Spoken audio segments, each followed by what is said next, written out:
God tells us about managing wealth. When we hear Jesus telling parables about wealth, the concept of steward often features prominently. And what follows right here is a video that teaches us, especially the last part of this video that you're about to see, that teaches us about what a steward is. How you doing? You know, I'm going to open a can of worms with this one, I think, all right? This one here is the big enchilada, amigos, all right?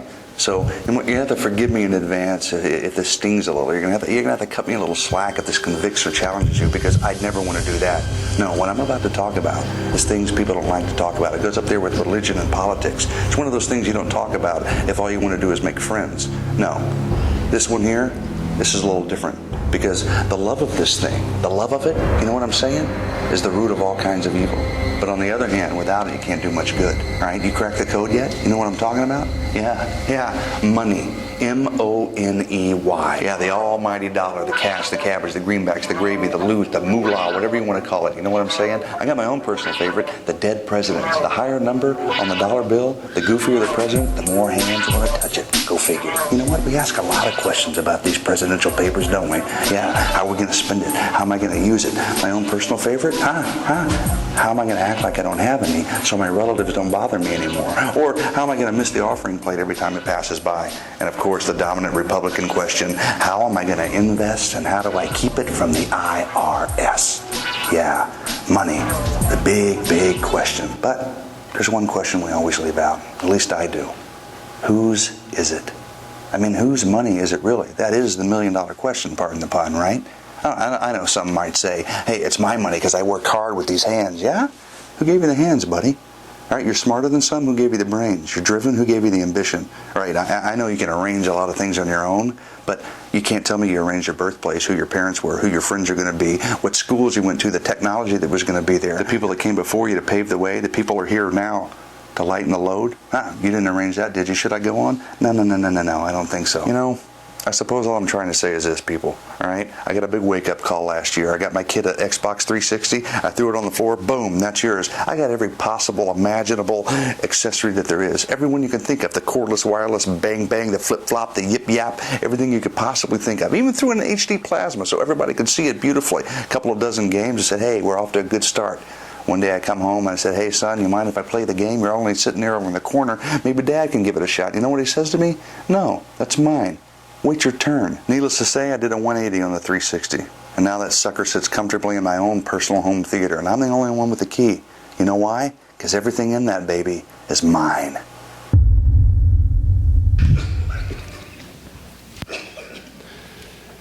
We learn a little lesson from that man and his son regarding stewardship. The Xbox 360 belonged to Dad.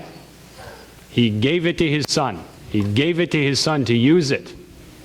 That is stewardship. Belongs, of course. Dad's the one who bought it. Dad's the one that set it up. Dad's the one who has the key to it. But his son is the steward of this Xbox 360. His son is the one whom it was given to be used. The son is the steward. You guys and I, we are all stewards. Everything that has been given to us. You heard him talk about the brains. Where'd you get the brains? The education. Where'd you get the education? The hands. Where'd you get the hands? Everything that we have, every place that we've been, everything that is, belongs not to you and me, but to the one who made it. By virtue of being the one who made it, he is the owner. And this goes and is true for even our very selves, that he owns, having made our very selves. We push the fact that God is maker, and then we come face to face with this reality that as maker, he owns us. The Apostle Paul even was able to put this out there for us. Not only did he make us and has this claim of ownership upon us, upon everything that is around us, he has redeemed us. He has bought us back. He says, you are not your own. You were bought at a price. Referring, of course, to the redemptive activity that we confessed in earlier here in the Nicene Creed, that Jesus was sent to suffer and die and with his holy innocent blood buy us back from sin and death. And so having been redeemed, we are owned. We have been bought back to be God's own possession, so that all that we have, all that we are, all that we do honors God with our bodies, with our work, yes, with our money, with how we treat our families. And so we, as ones who have been, like that kid with the Xbox 360, given all of this stuff to use, we now distribute the owner's wealth. All right. God's wisdom on wealth. You know, when it comes to wealth, we tend to just think in terms of two categories. We tend to think in terms of those who have a lot of wealth and those who do not have a lot of wealth. However, if we think in terms of rich and poor. However, as our eyes are shaped by God's word, as we take a closer look at this, we come to see there's not just rich and poor, but there's four categories of people as it comes to wealth. And I'm going to ask for the next slide to get up there so you can see these four categories. There are the rich, of course, but there's two kinds of rich even. There's the righteous rich and the unrighteous rich. These righteous rich, these are the ones that you have to acknowledge, yes, they have a lot of money. They've got enough. But when you see the way they use it, when you see how they use their money in upright and honest ways to help the people around them, to not spend it exorbitantly, you see them spending their money in a righteous and good way, and also the way they have received their money, the way they've earned their money. They haven't left a trail of bodies behind them of people they've stepped on to accumulate the wealth they have. Rather, they have dealt in honest business tactics. They've even helped people who have come across them. These are the righteous rich. And then there's the unrighteous rich. And as I pondered on this one, the first one that came to mind, and I was a little proud of myself because I was quite young when this movie came out, and I didn't see it till much later. The unrighteous rich can be characterized by the Tony Montanas of the world. Did I say that right? The guy from Scarface? Al Pacino's character? Okay? Right. Got his money in an unrighteous way. Now, obviously, he is a villain in this movie, but those who have earned their money with dishonest business practices, who have schemed to get rich, and then we see the way they're spending their money. And it is exorbitant spending. I'm talking about the gold toilet seat kind of stuff, or the unrighteous ways in which money is spent, whether it be on well, I'll not use my imagination right now. The poor. We certainly see the righteous poor and the unrighteous poor. We have to recognize that some who just don't have a lot of money, you still are amazed at their work ethic, at their style of life, that even in not having much, what they have is gained honestly and is given out honestly. That when there is an opportunity for them to help, they take from what little they have to help another. That they work hard. They get up in the morning, they go to work, and they are not seduced by the plans that perhaps the unrighteous poor have fallen under. The unrighteous poor being those who have attempted to get rich quick and failed, who are always looking for the next scheme, who don't want to get up early and work hard, but rather just seek after wealth in its easy and how they could easily gather in wealth. And then also, as we acknowledge how the unrighteous poor spend their money, we certainly see substance abuse, we see illicit drugs, we see exorbitant spending on money they don't have, poor credit habits. We definitely recognize those who are spending money for personal and selfish ambition rather than for the good of people around them. So we're not just talking rich and poor. If anything, we're talking righteous and unrighteous. So, let us then contemplate on God's wisdom for wealth, thinking on righteous and unrighteous. I'd like you to see these following hallmarks of the righteous, whether rich or poor. Here they are. The righteous seek after wisdom. They're not seeking after wealth. Their first goal is, of course, to be wise in all things, because they know that wisdom Whether wealth accompanies it or not, wisdom stays. Wealth easily flees from a person. Wisdom will rather stay with a person. In fact, wealth is so fickle that it is easily said that one of the worst things you can do to a foolish person, to one who is unrighteous, is to give that person a large amount of money. The rates of bankruptcy, of depression, of divorce, and other such just general dissatisfactions in life are disproportionately high in the population of those who have suddenly won the lottery, who have gotten rich quick without having sought after wisdom first. Another terrifying, well, I wouldn't say terrifying, but an uneasy stat or fact that was shared with me was that as it comes to inheritances, we certainly perhaps all hope that there's an inheritance waiting for us at the end. Well, there were financial planners who made sure I noticed that most inheritances, the average amount of time it takes a person to spend an inheritance, whether that inheritance is $20,000 or $20 million, in 3 years, that inheritance is gone.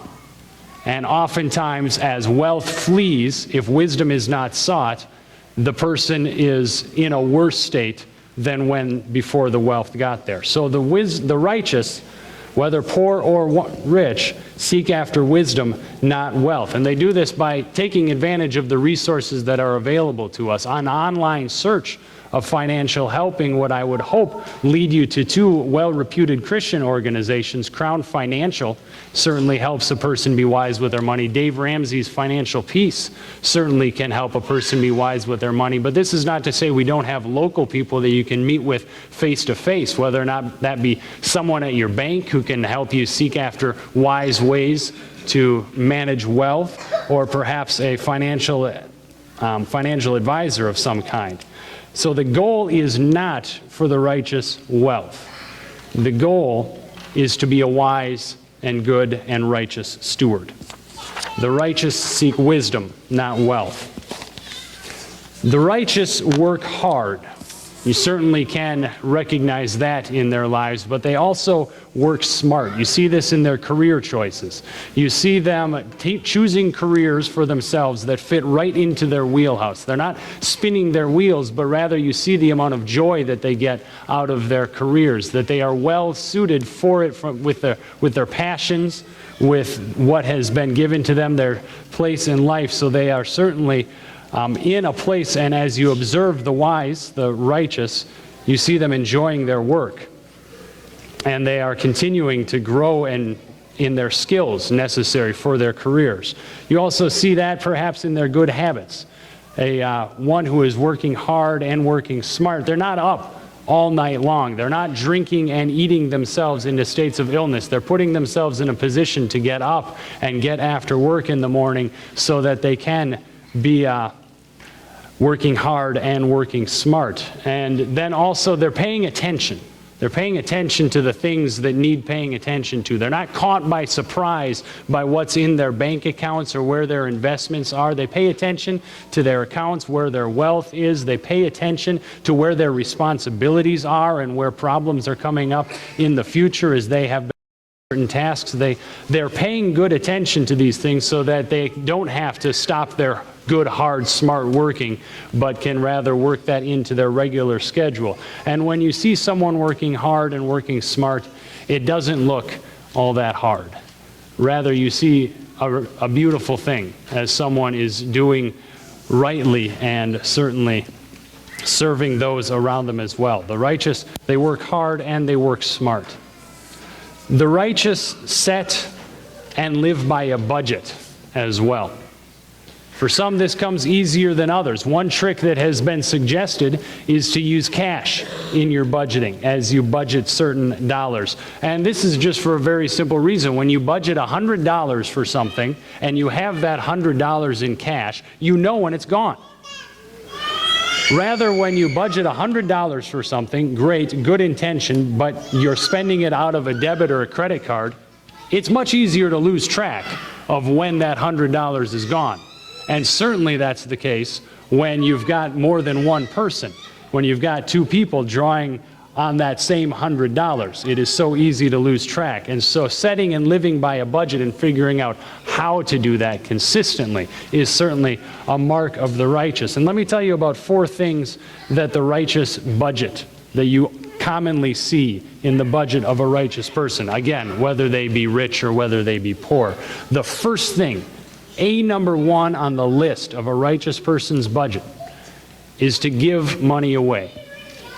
The Bible talks about tithing 10%, returning 10% of your income for the purposes of God. Giving money away for the good of others is number 1, is on top of the list. Now, I'm sitting here as a pastor of Shepherd of the Hills, and let me tell you this.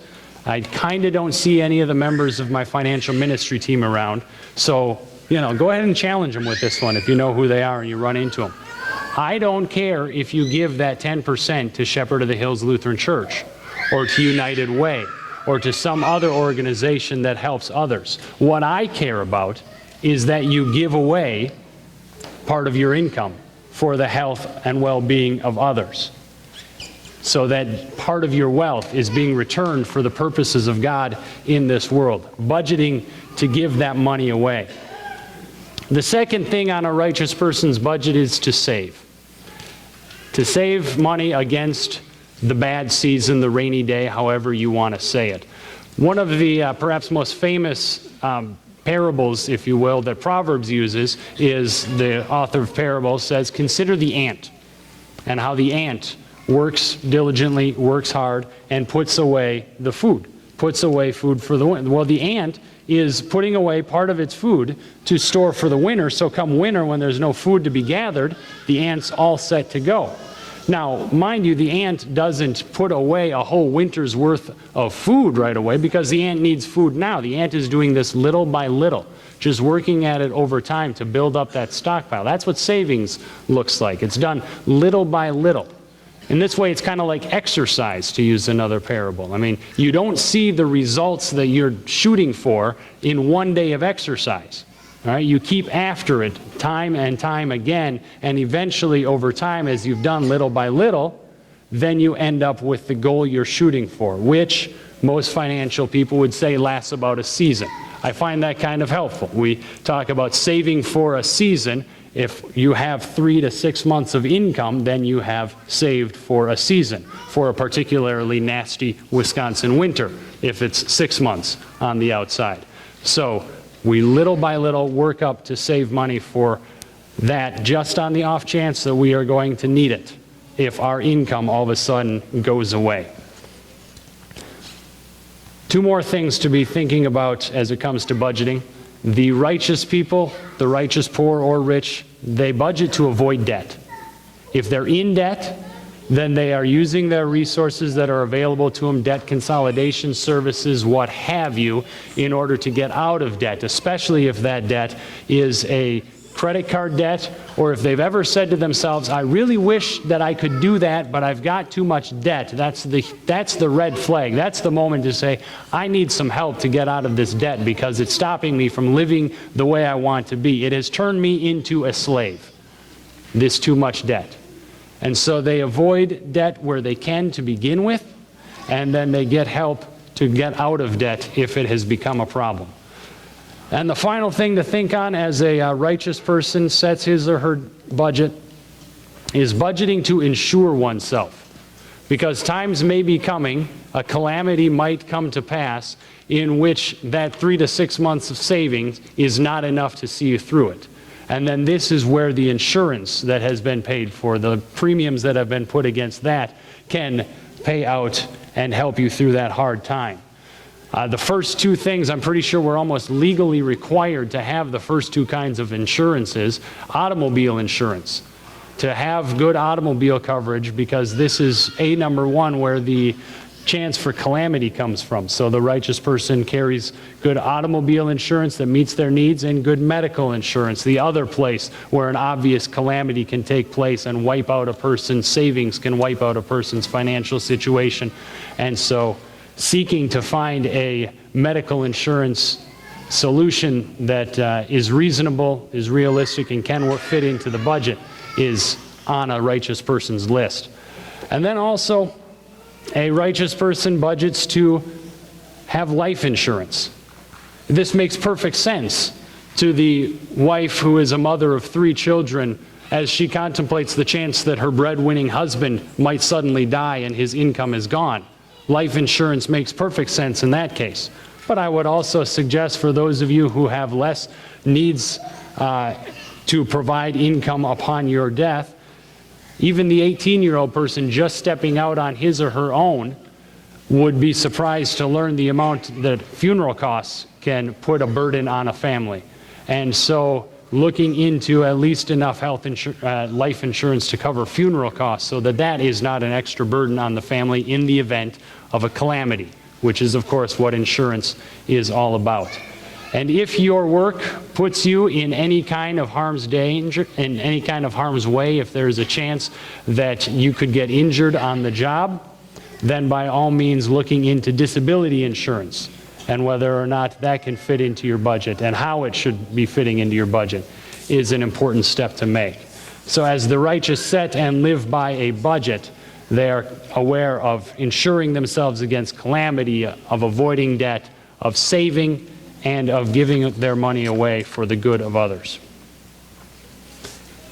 The righteous plan what their legacy is going to be.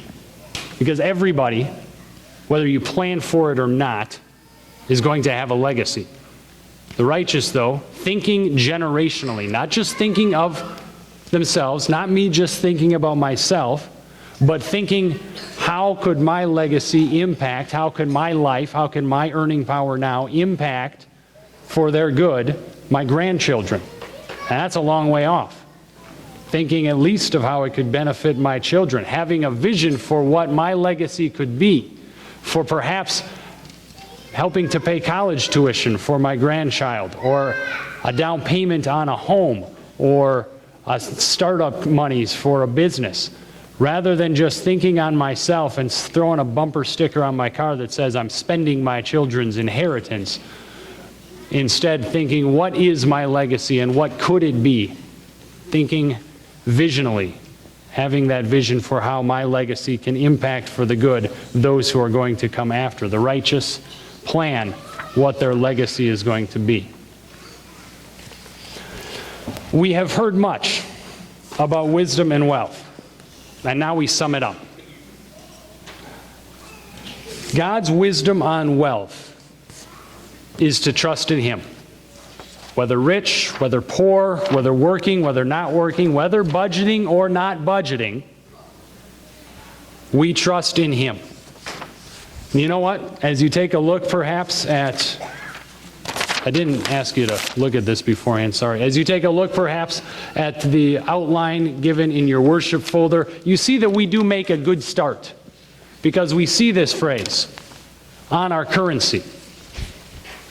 But we finish well when we see in the ways that we're spending this currency these very words. When how we spend this currency shows in God we trust, we do well, for God is trustworthy. In the midst of life, there's going to be many failings on our part and on the part of others. There's going to be falterings.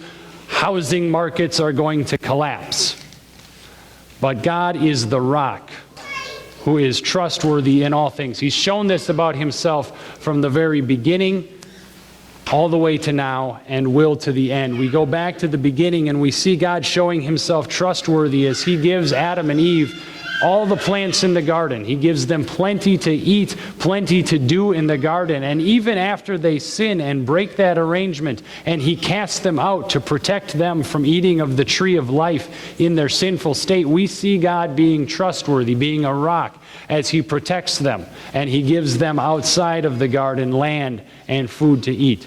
We see God being trustworthy when He sends His flood, being grieved in His heart at the sinfulness of men, yet He preserves and He protects Noah and his family as He puts them on the ark. And when they come off the ark, again, giving them food to eat and place to live.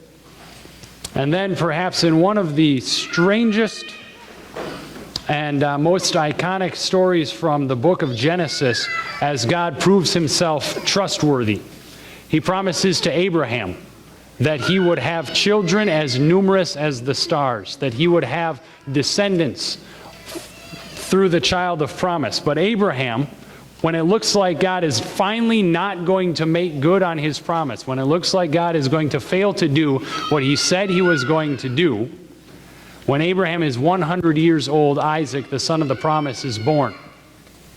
And then the story gets a little bit weird as God continues to show himself true to what he said is going to happen. Now let me be clear on this. God has never demanded human sacrifice. All right? Demanding human sacrifice, that's of the devil.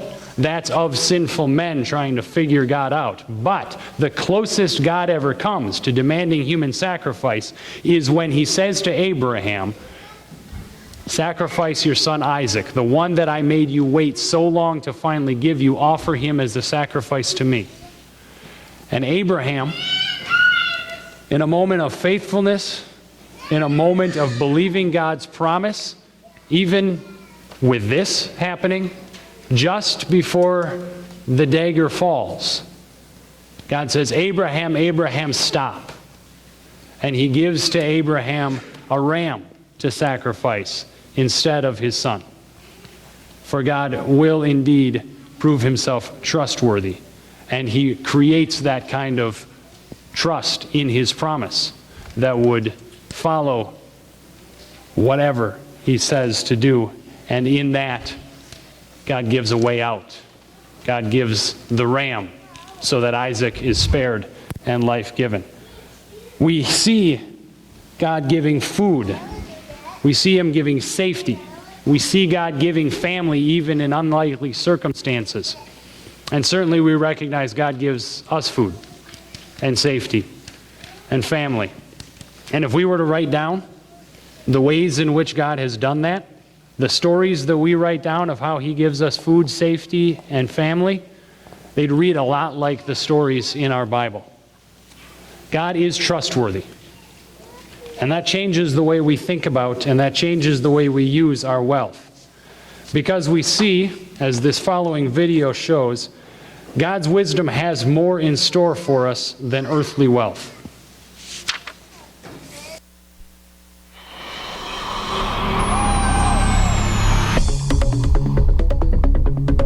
So if you've been following the economy lately at all, you know that it's more than a little unsettling.